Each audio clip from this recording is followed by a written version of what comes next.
All right, you guys, thank you for following me. This is now part 2 of the video for today. Let's jump in, let's go. The next story that came out, Meghan and Harry came out and said that Archewell is not in dire straits. Yes, they brought in like $9 million less than the following year, but they're wanting to remind everybody that they're not taking into account that, first of all, they're not a corporation. I don't see what difference that makes. In other words, you can't be measured in mere profit and loss. And it's still humming like it was, they said, back when they first launched it. And they still have $8 million in the bank. But that $8 million that's in the bank is because that money was gifted to them to give out to charities, and they're not giving it out. They're sitting on it. You know why they're sitting on it? Because they're allowed by law to keep 95%. And if their money situation doesn't change soon, I think they're going to use it for personal stuff. That's my opinion. Moving on. Now, I did need to touch next on this article because, of course, we know the Sugars put out that, oh my God, they work so many hours. When come to find out by Harry and Meghan's own report card, they've worked an hour a week. As a matter of fact, they went to 11 events. 11. Remember I showed you the other day that Anne went to 400 and something and King Charles went to 300 and something. And, Meghan did 72 events in like 2 years. Well, she and Harry did in 1 year 11 events. like really? So since they're not really doing any work, people aren't giving them money, they've been caught in all these lies, they're saying now that Harry should be set for a future of less and less importance. I believe it. Now, they're also saying that Harry and Meghan are facing a new setback over the Archewell discrepancy. Let me explain.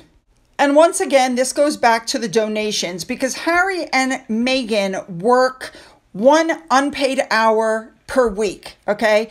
And their own financial and impact statements exposed considerable financial issues with their current strategy.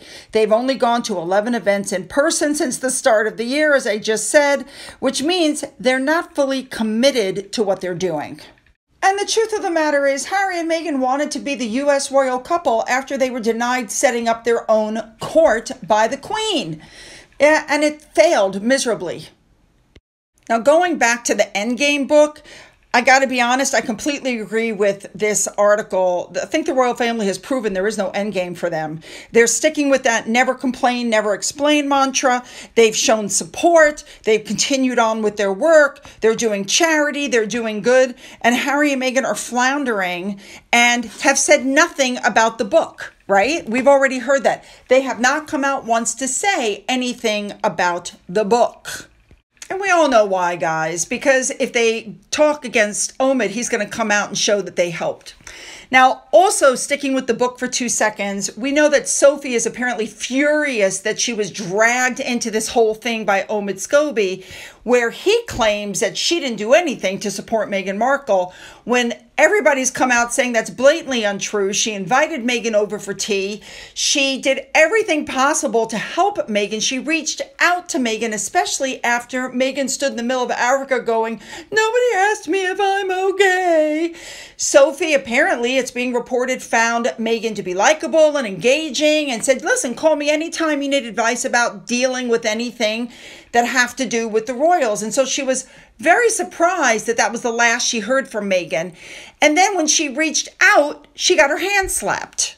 So Sophie's friends have spoken out, as well as Sophie, saying, she went out of her way to make friends with Meghan after the wedding. She invited her to her home for tea, and then Meghan crapped all over her. Moving on. Next up, I just wanted to show you these really quickly. I pulled these off of Twitter and translated them for you so you could see the difference between what was originally put in the Dutch version and what it now says, because I just think that's important. You know what I mean? All right, moving on. Now, we're coming to something very interesting. We know that Harry and Meghan were crowned the biggest losers by the Hollywood Bible. And, of course, Kinsey Schofield, I love her, was on TV. They had something to say about this. Listen to this.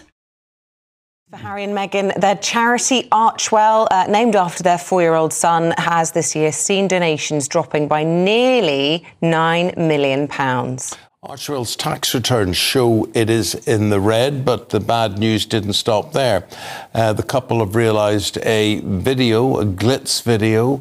They released this yesterday to celebrate Archwell's successes. OK, so they wrap a lot of presents or whatever. Do they wrap £10 million worth of presents and give it all away? Why are they in the red? What does this charity do? Let's go to royal reporter Kinsey Schofield on this one in the US of A. So, well, what do you make of this and why such a big deficit?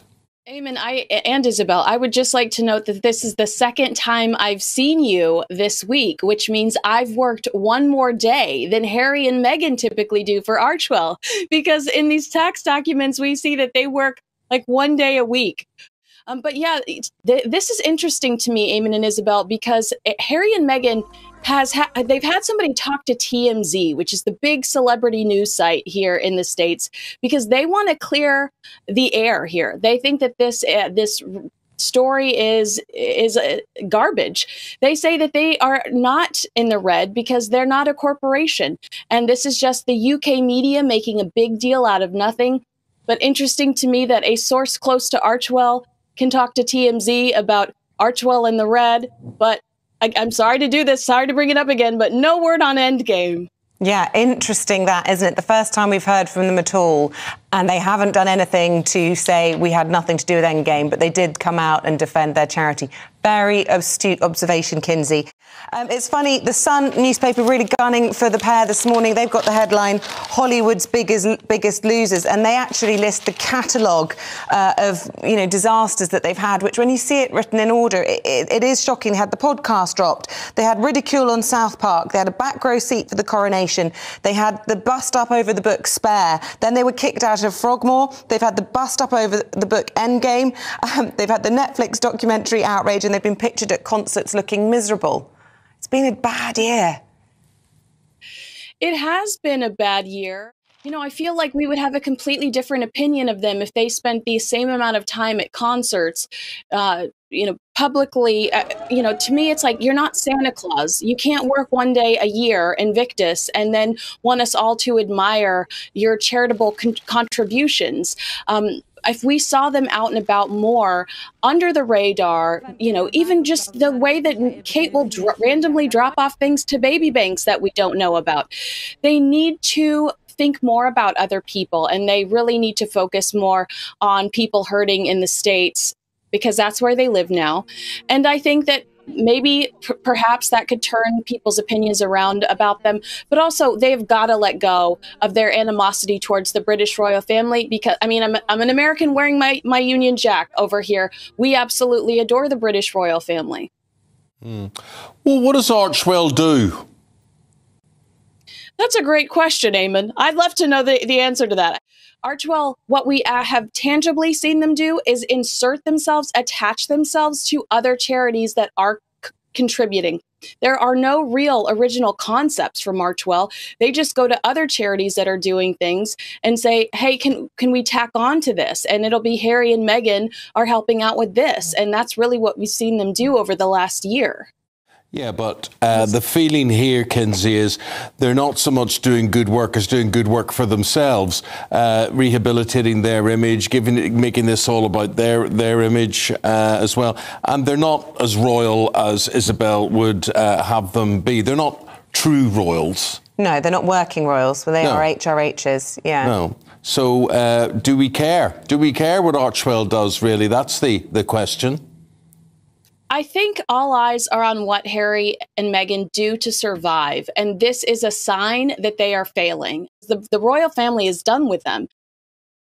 I feel like what Kinsey just pointed out is so important. You can come out and say, my charity is doing fine, but you won't say anything about Endgame. Moving on. Now, while this is going on, people are saying, how is Harry and Meghan's Archwell, how is that going to stay?